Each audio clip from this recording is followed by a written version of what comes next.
great time so far. We have learned a lot of new cool stuff, and eventually I hope that I won't ruin all of that, and we will continue where you have ended so far.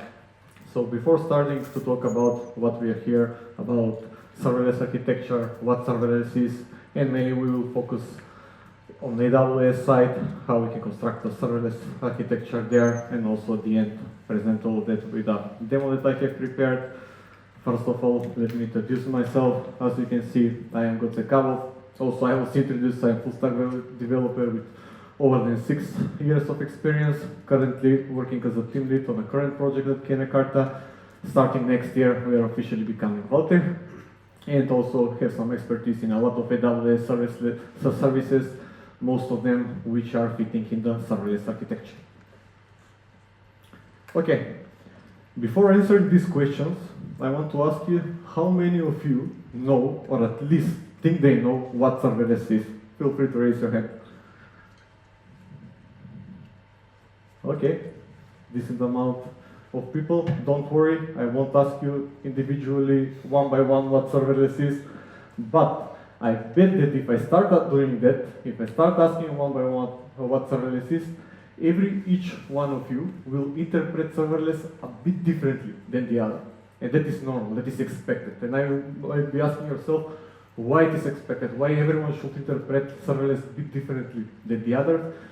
The reason for that is because serverless means different things to different people. Depends who do you ask. But what I also bet that at the end of this presentation, or at the end of the day, we take all of the responses individually, we analyze them. The result will be that each answer will follow at least one of the following 4 principles.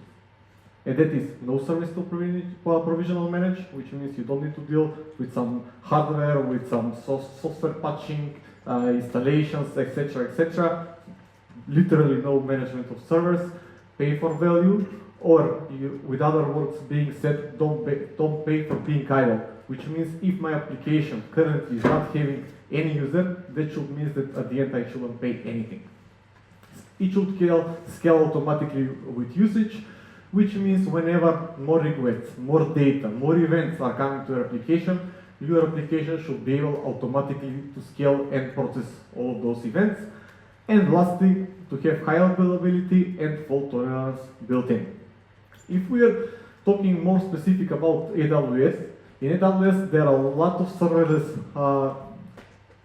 services that are actually fitting in the serverless architecture, but most of the ones, we don't have time to, of course, take a look on all of them. The most popular ones that I introduced in this presentation, you can see on the slide, are S3, DynamoDB, SNS, SQS, Cognito, Step Functions, API Gateway, and the Lambda. Now let's briefly explain all of them, starting from the start. S3 is a simple storage service that offers high availability, high scalability, and high durability. What is interesting about the durability is that the durability of the S3 is 99.999, the 11 nines durability.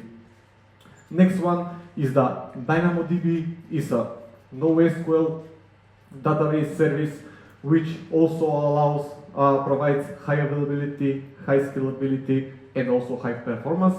And it's important to mention that it's optimized for applications that require low latency access to big data sets of data.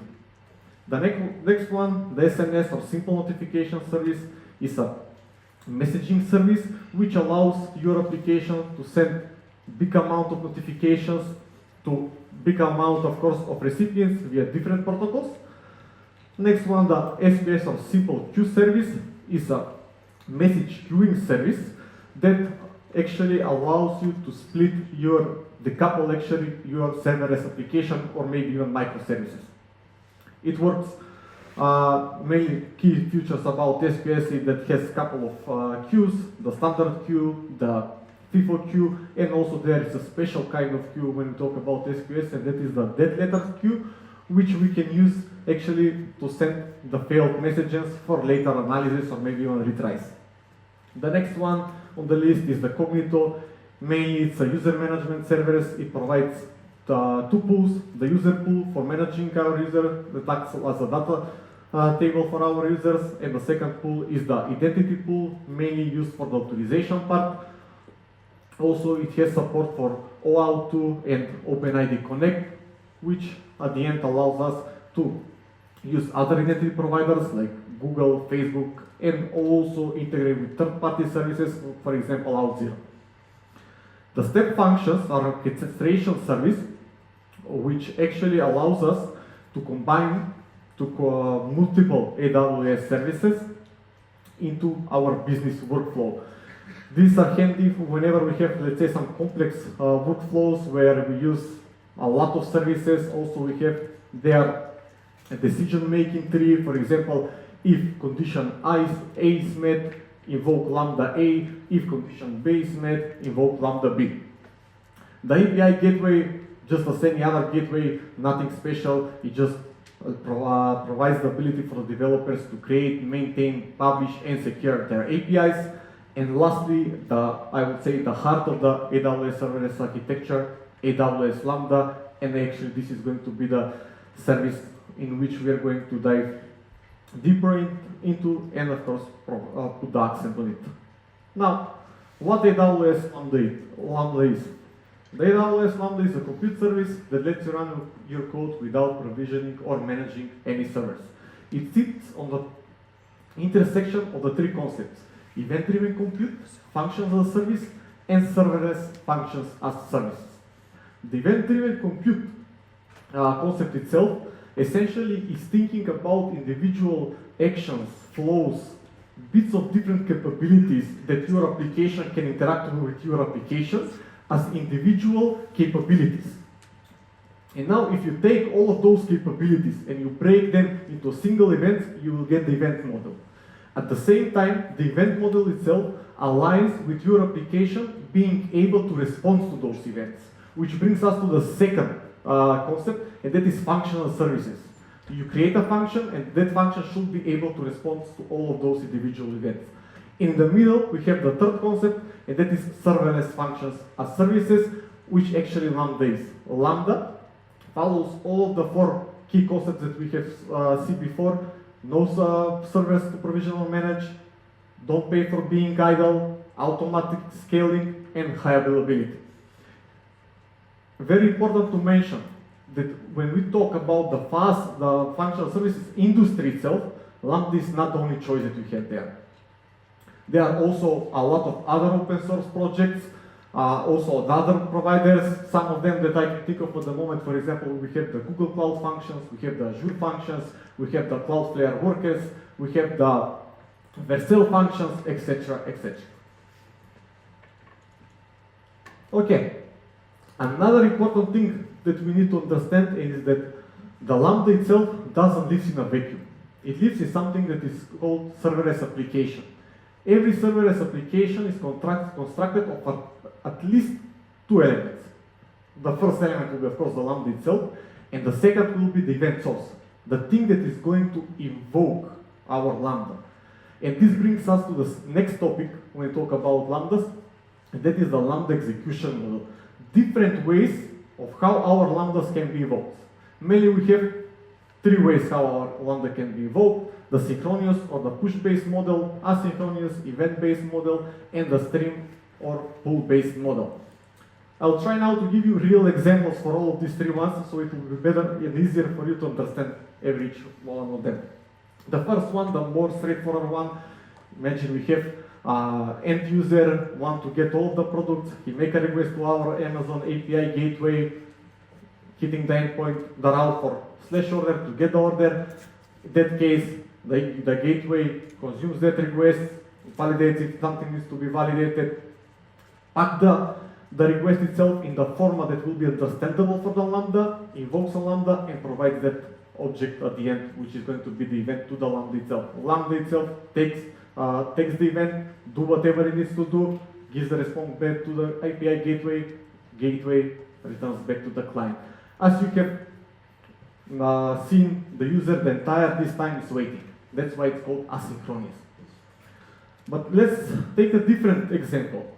Imagine you're having an application where the users should be able to upload a video. And later, those videos, we are going to present them in the different part of the application. And now, imagine there is a specific feature from your client saying, you know what, whenever the user will upload the video, what I want is from us automatically to generate screenshots. And later in the section where we're going to present those videos, we're going to use those screenshots as a thumbnail. In this case, definitely what we don't want to do is whenever the user uploads the video, we process the video, make the screenshot, save it somewhere, the screenshot, and return back response to the user, hey listen, you have uploaded a video. User doesn't need to wait for us, so we will be able to create that screenshot. What we can do instead, whenever the user, let's say, upload the video to the S3, we are going immediately to return the result status that everything is okay, the video is uploaded, but at the same time, we are going to give permissions to the S3 to invoke our Lambda and provide information about the video itself. So our Lambda will wake up, will process the video, will generate the needed screenshots, will save them, and complete the flow. And this is asynchronous. Why? Because no one needed to wait about us generating the screenshots of the video itself. And lastly, the stream or poll-based model. A real example here would be, imagine we have an application where our users should be able to subscribe to some features. And in the moment of subscription, we want to send them some email saying thank you for subscription, etc., etc. In this case, same applies. We don't want the user to wait for the response from the subscription for us to send the email and return back the response. What we could do instead, a different approach, on the moment of the subscription, we can configure an SQS queue, and we're going to put a message in that queue. So we're immediately going to return the result to the user that the subscription is fine, everything completed, but on the Lambda side at this moment, we are going to create something called poller.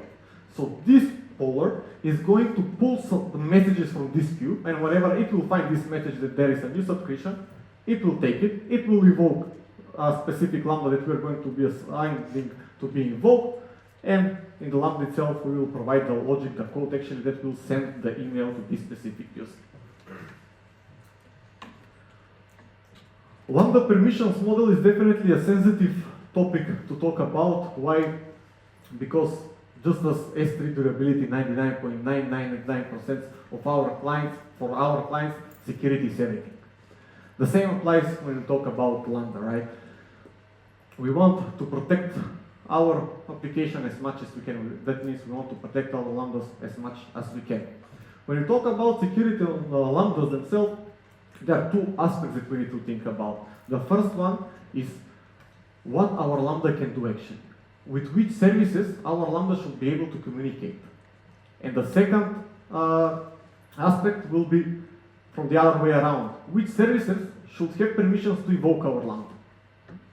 And now you're asking yourself at the moment, if you don't have experience, of course, okay, how do you give those permissions? How now you will say that one Lambda to have permissions to invoke a different Lambda, or let's say S3 to invoke Lambda A, etc., etc.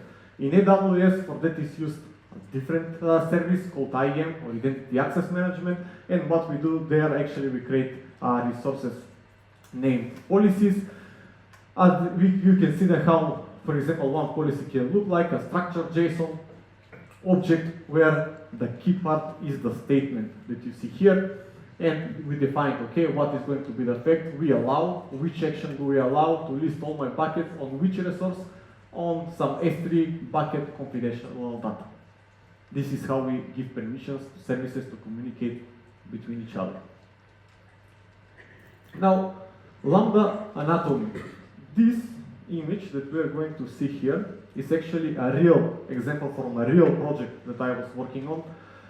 And we can see the code and see three interesting parts about the code itself. Of course, ignore the libraries used here, for example, the AWS Serverless Express application. This is to be able to execute the Express application, serverless. But what is interesting related to the Lambda is it has handler function. Each Lambda needs to export the handler function. Why? Because this function will be the entry point of our Lambda. Whenever the event source will invoke our Lambda, this is the function which is, at the end is going to be executed and where we should provide our business logic. The second interesting part are actually the first argument that our Lambda expects, that is the event, which mainly is the data that is sent during the invocation. If, for example, S3 invoked our Lambda, in the event we will have information about the file, let's say, that was uploaded in the S3 bucket or modified. And the second argument is the context object, which has some information and available methods about the runtime in which the Lambda is being executed at the moment. Just as anything in this world, nothing is perfect, right? That means even Lambdas are perfect.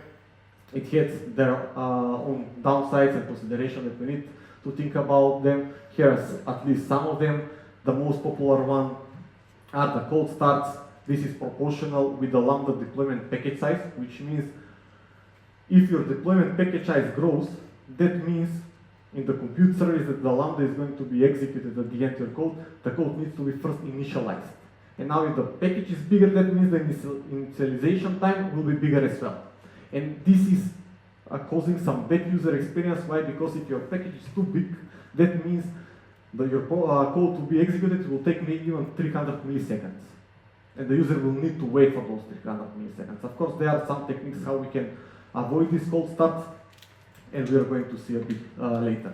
The limited execution time, maximum execution time the Lambda can have is 15 minutes, which means if you have some long working processes that need to last for hours, definitely Lambda is not the way to go, because after 15 minutes from the moment when the Lambda started, it's going to go to sleep. Cost for high traffic, of course, very explanatory. However, whenever your application will grow, more requests, more events, more objects are coming to your application, it will scale automatically, right? But that proportional will mean that your bill on the AWS will proportional scale as well. The stateless nature of the AWS functions. By default, AWS functions are stateless, which means you're not able to persist state between different invocations. And in the past, like I've seen tries, at least from developers, that try to persist some data from invocation to invocation, and most of them were, the results, most of them were catastrophic, so never try to do that. We're going to see alternatives, how we can use transfer some state from different execution time. But if you're trying to go without any other service, don't do that. And finally, debugging and monitoring. You might be thinking now, okay, why debugging and monitoring should be downside of the Lambda? The reason for that is because the Lambda itself doesn't have any logging functionality. It uses, again, different AWS service for that, and that is AWS CloudWatch. And for each Lambda there, a log group is going to be created where you can keep track of your logs about the Lambda. And now imagine you have a workflow of 5 Lambdas communicating between each other, and there is a bug. You don't know in which Lambda the bug is, right? And now you need to open each log group for each Lambda and search in the logs to try at least to find the issue where it's coming from. Best practices about Lambda. We have mentioned that there are some alternatives how we can optimize the cold start. The first one is trying to optimize our deployment package size, which means don't install unneeded dependency, do some tree shaking, etc., etc. And here as well, to optimize the cold start, we can do the last one, the last recommendation, take advantage of the Lambda layers, but when we will come to that point, I will explain how this actually can help with the cold starts. Use environment variables, definitely don't have secrets in your code directly. You use the environment variables. I wouldn't even recommend to provide your very secrets in environment variables, because they will be exposed for developers. What you can do instead is use again another AWS service called Secrets Manager, and from your code in the Lambda directly, you can connect to the Secrets Manager, retrieve the value, the developer won't even see the secret itself. Handle error gracefully. Here, of course, not just providing your code in try catch, and provide a lock at the end in the CloudWatch. What is specific for the Lambda itself, we can use, as mentioned previously, we can use the dead letters queue. If there is some failure, we can send that failure to the dead letter queue, so later it can be reprocessed, analyzed, etc., etc. What I have mentioned on the previous slide, keep your function stateless. How you can provide state between different invocation, you can use DynamoDB or S3 storage. So from one information, or even Redis. So that means from one invocation, if I need some state that needs to be persisted in the other invocation, you can just put it in the S3, let's say, on the next invocation, quickly get that information and proceed from there. Monitor and log efficiently, definitely it's a good practice to monitor our lambdas, their performances, also if there are any failures in those lambdas, so you need to do that so you have a better clue what is going on in your serverless architecture. Secure our Lambda functions. Here I will mention only one thing, and that is Lambda by default is completely locked down. The Lambda is not able to invoke any other service. No one is able to invoke Lambda. And now whenever we are configuring those permissions, we need to go optimal about it, which means least privilege principle. Give permissions to Lambda only the ones that it really needs. Don't give too much, don't give less. Only the permissions that are needed there. Optimize with event-driven architecture. We saw the execution model, right? So definitely whenever you see a chance to use the asynchronous-based model or poll-based model, take advantage of that. Why? Because it improves the user experience. And we have come finally to the last one. Take advantage of the Lambda layers. Now you might be asking yourself what the stack of Lambda layers are. Well, definitely it's a feature of the Lambda service where all of your share code between Lambdas, because imagine you have, I don't know, 10 Lambdas, and all of them share some code. You just copy paste the same code in all of them, or maybe even all of them are sharing the same packages. And now instead of duplicating all of your packages or all of your code in every Lambda, you can extract all of them in a separate Lambda layer and integrate the Lambda with that specific Lambda layer. This, at the end, will reduce the size of the deployment package. That's why at the beginning I have mentioned it can help with optimizing the code stacks. But I will need here to mention also the downside of the Lambda layers that we have faced recently in the project that I am working, and that is it doesn't support multiple active versions, which means only the latest version will be active one. And now imagine I'm having 50 Lambdas, right, that share the same layer. And now I make an update in that layer. And now what will this mean? This means that I will need to go to every Lambda, all of the 50 Lambdas, and use the latest version of the layer. And what here was the issue for us, not only that at the end the developer needed to go to update 50 Lambdas, here the real issue that at the end we needed to trigger our code pipelines for each Lambda, and this increased our bill a lot. Why? Because the code pipeline takes a few bucks for each execution. So we wanted to avoid this cost. How we resolved it at the end? We used AWS Code Artifact, where you can create your own, let's say, NPM packages. And there we exposed all of the shared functionality, and at the end, in our Lambda, we use those packages just like a regular NPM packages. Okay, what I love to say, no demo, no fun, right? So now, before actually going to the real demo, let me first explain what application we are going to build. Imagine that we are building, it's a build that already, of course. But mainly we are going to create a quiz app. We are going to create a front-end client in React. We will have a backend, serverless Node.js Express application. We are going to use S3 bucket for static website. As well, we are going to put the CloudFront in front of the S3, so it will be edge optimized. And in the Lambda itself, in our Express application, the code inside of the Lambda, we are going, of course, to wait requests from the API gateway that we're as well going to create. And whenever we will get the answer from the user for this question, we're going to write that answer in the DynamoDB table. So if we want to look how our architecture might look like, it will look something like this. So we have our end users to be able to access our website. They will hit the CloudFront first. CloudFront will interact with the S3, serve the content to the user. Later, the user answers the questions. Again, go to the API gateway. Gateway will evoke the Lambda. Lambda will write the response in the DynamoDB. That's it.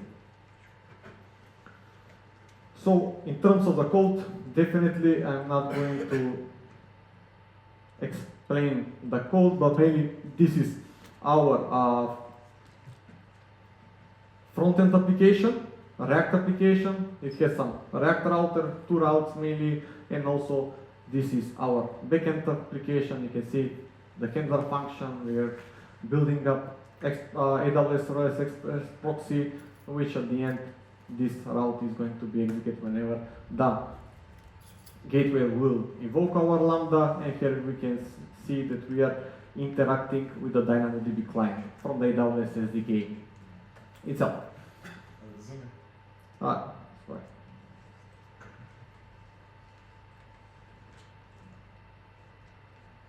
Okay. Anyway, I didn't want to share the code at all, just to have some clue.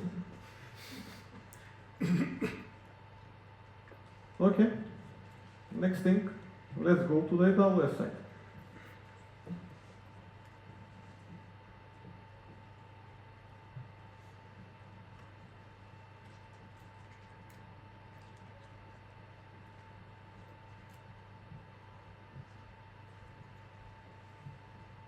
Okay. First thing first, let's go to the S3, where I have pre-created already one bucket, the stack bucket, which is empty. Next thing that we want to do is upload our application here. So to be able to do that, of course, we're going to go to the upload, and here what I can do, go to the stack client, and now actually what we need is to build our application first, because we're not going to provide everything there, only the build application. And to be able to do that, of course, what we need to do is we need to run a specific command inside of our terminal.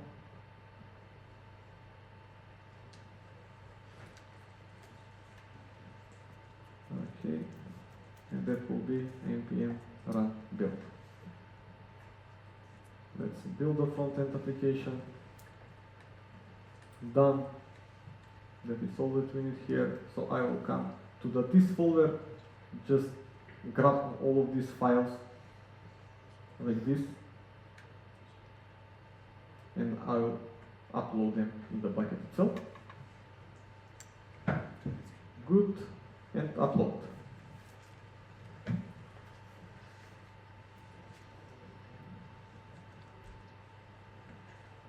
Okay, we are done with this step. Next thing that we actually need to do, so to be able this bucket to be used for website hosting, we need to change some configuration in it. First thing, we will go to the properties, and at the very end there is a specific configuration for the static website hosting, which is at the moment disabled. We are going to change this. We are going to enable it. Host a static website. What is going to be the entry point? It is going to be the index.html.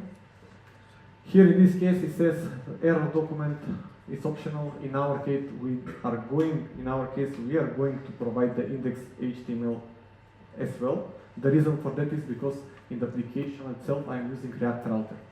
And now if the user will enter, I have a route there, a specific /answer. Now if the user doesn't use the router or button to navigate to that place, but directly in the browser hits that URL address, there will be an error. Why? Because we have only index.html, single application.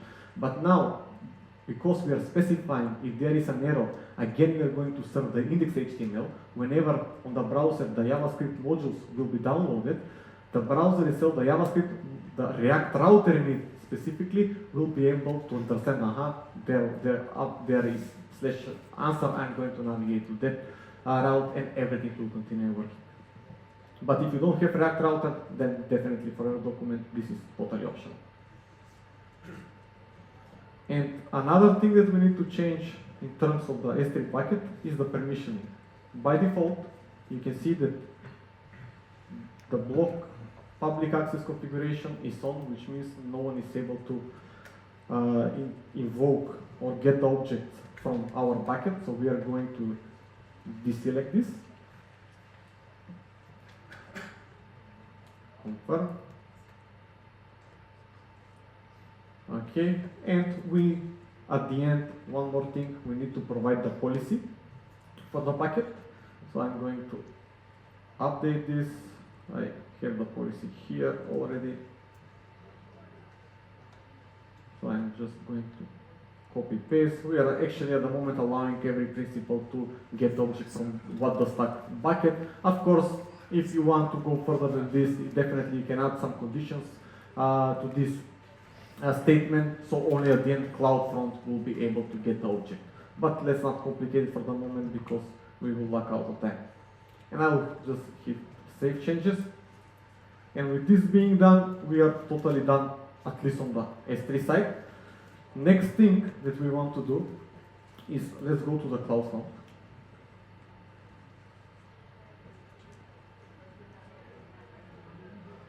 And here I have already created a distribution. I needed to create it because it takes 5 to 10 minutes. I didn't want to wait all the time during the demo to be created.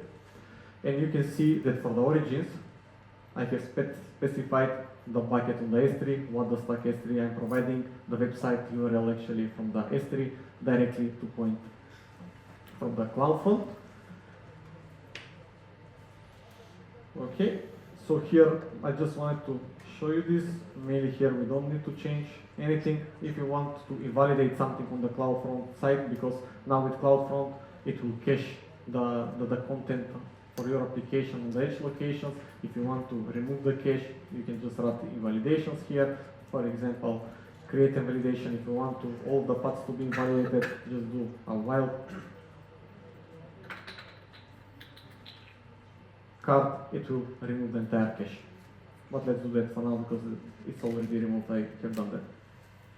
Next thing that we want to do is go to the Lambda service itself. Here I have also created already a specific Lambda named quiz. And here what we need to do actually now is to upload our backend code. So if I come again to the Lambda stack demo, I'm going to the backend in the quiz, the source folder. Now what I need to do is, I don't need to build this application, but what I need to do is to zip. Compress, here it is. So now I will have the zip folder. Nice. And if I come back here, I can upload from, in this case, zip file. You can see that if your application is up to 10 megabytes, you can use the feature, but if it goes beyond the 10 megabytes, then you can upload your code to the S3 and later from here referentiate to that S3 bucket. But because our is much less, okay, save, it's only 4.06 megabytes, it will work. Nice, and also what I have pre-configured as well, you can see that I gave the API gateway that I'm going to show you now to have permissions to invoke this function. And now let's go to the API gateway as well, service.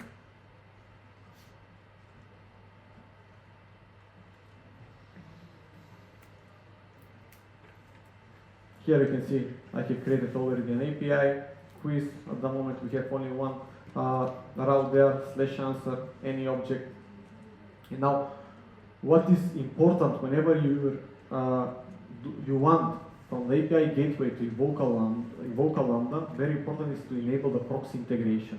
Why? Because only with this configuration enabled, the API gateway will pack the request in the format that is going to be understandable for the Lambda. It's going to send the entire request as event, so on the Lambda side, we can take that event and extract the request and the response from it. Otherwise, without enabling, it won't work. Okay? So now finally, let's test our application. I will go to the cloud front again. In the created distribution, I will just copy the distribution link, paste this, and boom, here we have our application running. Now this is of course very dumb application, but you can start your quiz. I actually, to prove that everything is working, I will generate QR code for this page. I will download it. I will open the QR code.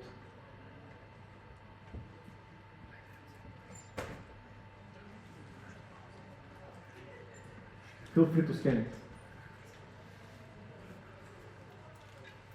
And let me know if the quiz is going to work. Not a lot of choices. Yeah, I just wanted to mention that I'm very sorry about the choices, but I couldn't risk here.